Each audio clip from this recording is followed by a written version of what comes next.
Carl Jung discovered something deeply unsettling about empaths, something most people never see until it is already too late. Society has built a comforting myth around them.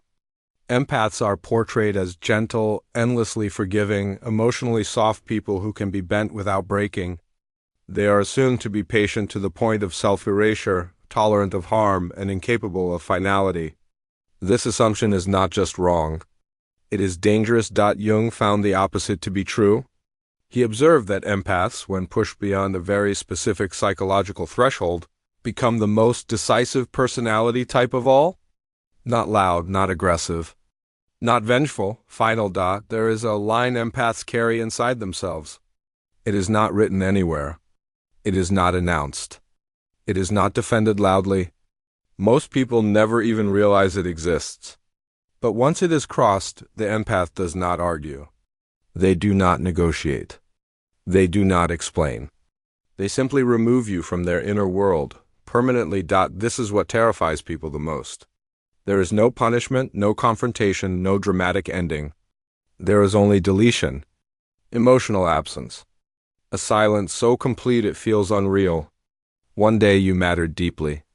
The next day you do not exist at all. Empaths do not seek revenge because revenge still requires emotional attachment. Deletion does not. Deletion is not hatred.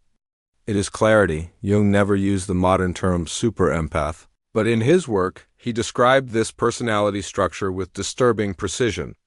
These individuals are not merely emotional. They are perceptive. They are psychological observers embedded inside human relationships. They watch behavior instead of listening to promises. They study patterns instead of believing stories. They feel emotional atmospheres long before words are spoken. An empath will know something is wrong before you admit it, before you understand it yourself, and sometimes before it even fully happens. They notice micro-expressions that contradict speech. They feel tension behind smiles. They sense when energy shifts in a room without anyone saying a word. This is not magic. It is pattern recognition sharpened through experience, but here is the part most people misunderstand, and where the danger begins. Empaths do not confront immediately. They do not accuse at the first inconsistency. They do not attack when something feels off. Instead, they collect information silently. They store observations. They give chances. They hope they are wrong. This is where people make their first fatal mistake. They assume silence means ignorance. They assume patience means blindness. They assume kindness means weakness. It does not. Inside the empath's mind, a file is being built. Every broken promise goes into the file. Every moment of gaslighting goes into the file. Every time words do not match actions, it goes into the file. Every boundary crossed quietly, every manipulation disguised as concern, every subtle dismissal of their feelings is recorded. The empath does not judge you during this process. They observe. They try to understand. They desperately want their intuition to be wrong, because if it is right, it means loss. This is not paranoia. Jung emphasized the difference clearly. Paranoia seeks threats everywhere. Pattern recognition waits for evidence. Empaths wait. They understand something most people do not. Human beings reveal who they truly are not in dramatic moments, but in small, repeated behaviors. In the cracks. In the inconsistencies. In what happens when no one is watching, and once an empath sees those cracks clearly, they never forget them. The one mistake that ends everything, asterisk, asterisk. The emotional mistake that triggers permanent deletion is not a single insult. It is not one argument. It is not even one lie. Empaths are capable of enormous forgiveness when honesty exists. The mistake is far more specific and far more destructive. It is the systematic violation of authentic trust. In simple terms. This means making the empath doubt their own perception of reality. You tell them they are too sensitive. You dismiss their concerns as imagination.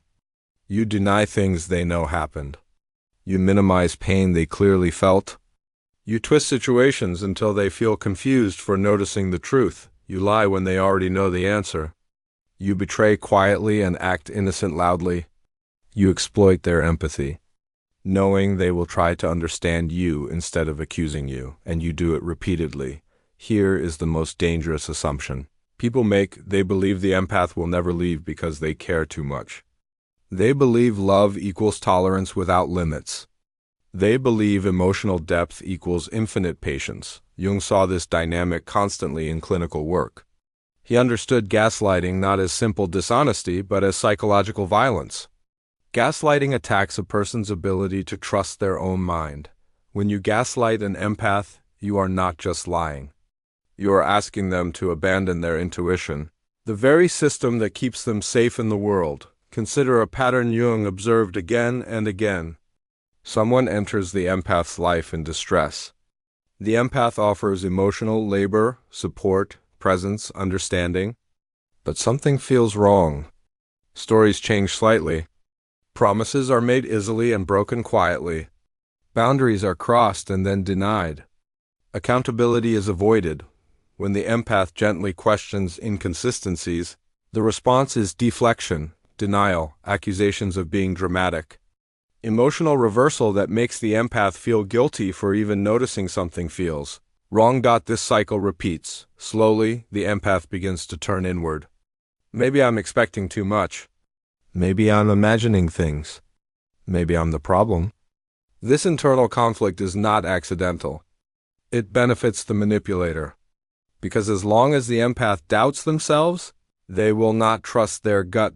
And intuition is the empath's greatest weapon. At a certain point, something breaks.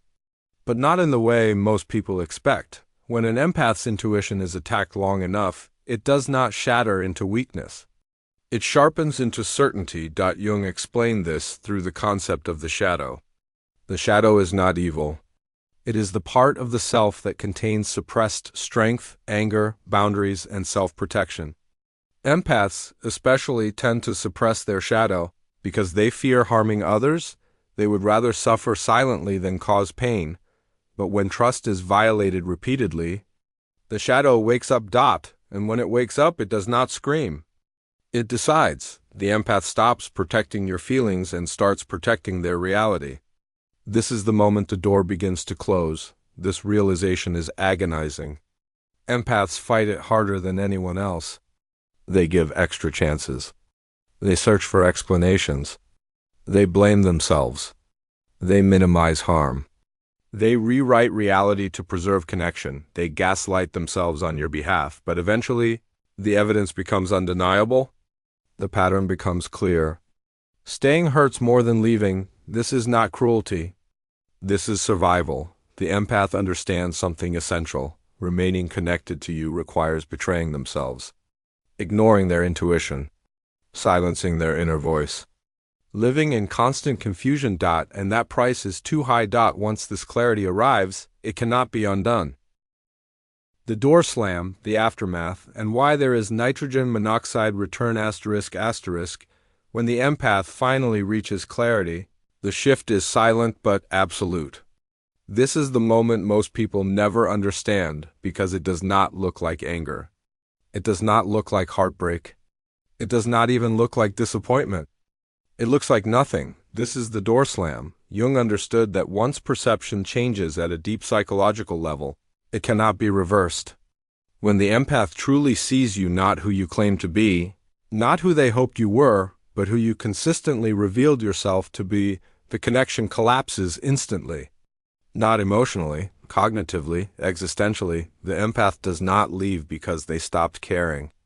They leave because caring now requires self-betrayal. Up until this moment, the empath was negotiating with reality.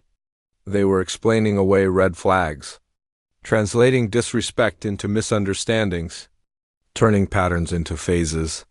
They were choosing hope over truth, but once the shadow integrates, that negotiation ends. The empath stops asking, "Can this be fixed?" They start asking, "Why am I still here?" And that question changes everything. From the outside, the shift feels brutal. The warmth disappears. The attentiveness fades.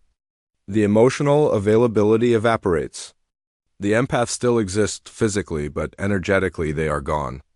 You may still receive replies, but they are hollow, polite, neutral, empty.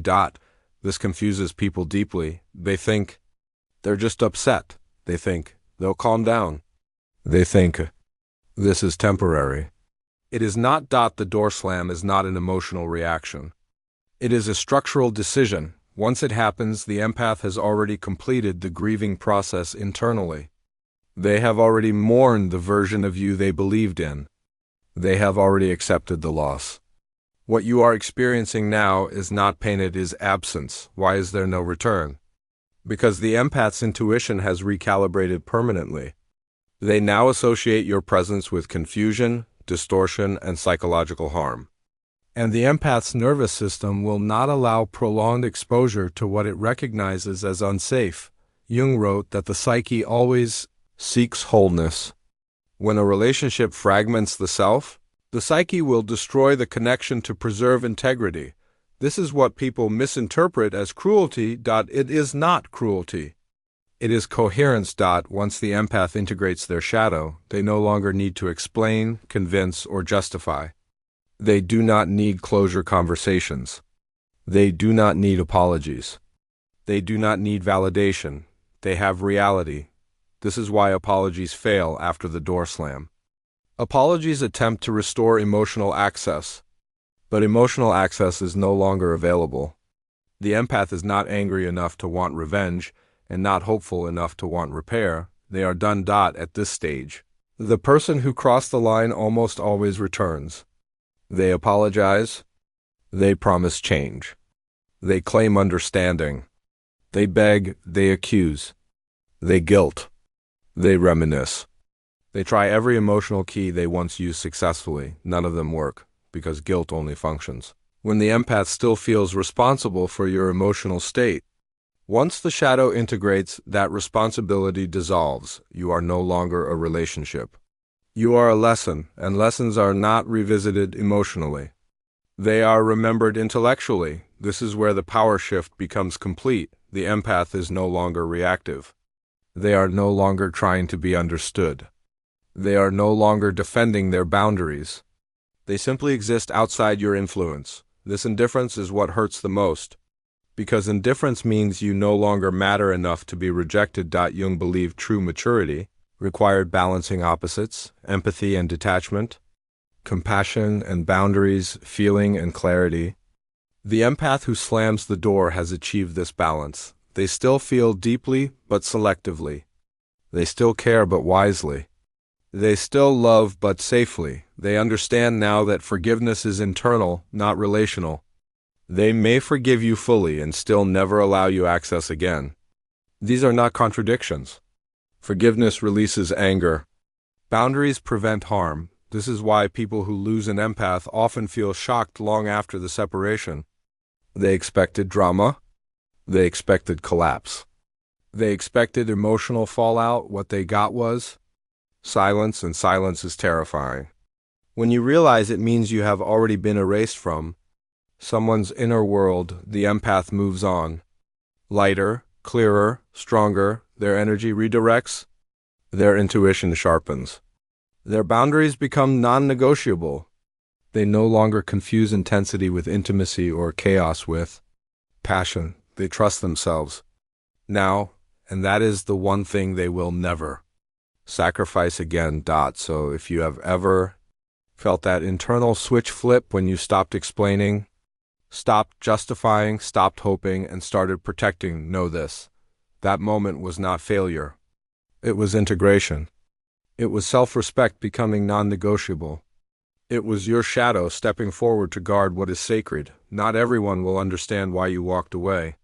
You are not required to make them understand. Your only responsibility is to remain loyal to your inner knowing. Some doors must be closed forever. Not because you are heartless, but because your soul finally learned how to survive.